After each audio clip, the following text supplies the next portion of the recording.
Money. In this video, we'll explore the fascinating history of money, tracing its evolution from a simple concept to the complex financial systems we have today. So, let's go back in time and discover how humanity's relationship with money began. Long before the advent of currency, people relied on the barter system for trade. In the barter system, goods and services were exchanged directly, a process that had its limitations. To overcome these limitations, ancient civilizations began using various objects as a medium of exchange. These objects ranged from shells and cattle to metals like gold and silver. Over time, these commodities evolved into primitive forms of money. Around 600 BC, the first standardized coins were created in the ancient kingdom of Lydia, in modern-day Turkey.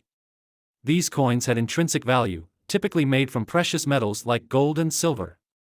They were widely accepted and made trade much more efficient. Fast forward to 7th century China, and we see the introduction of paper money.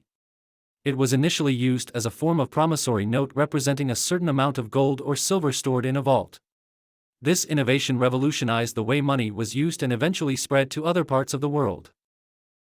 With the rise of banking in medieval Europe, banknotes became a prominent form of money. These notes were essentially IOUs issued by banks, representing a promise to pay the bearer a certain amount of precious metal upon request. People began to trust these notes as much as the physical metal they represented. During the 19th and early 20th centuries, the gold standard was widely adopted.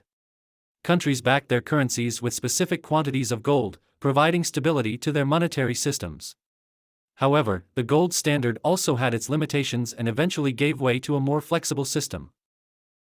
Today, most of the world uses fiat money, which has no intrinsic value but is declared legal tender by governments. Its value is based on trust and the stability of the issuing authority. This system allows for greater flexibility and control over monetary policy.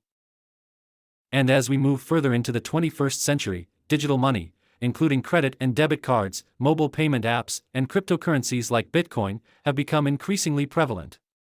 These digital forms of money offer convenience and accessibility, changing the way we transact. Thank you for joining us on this educational journey.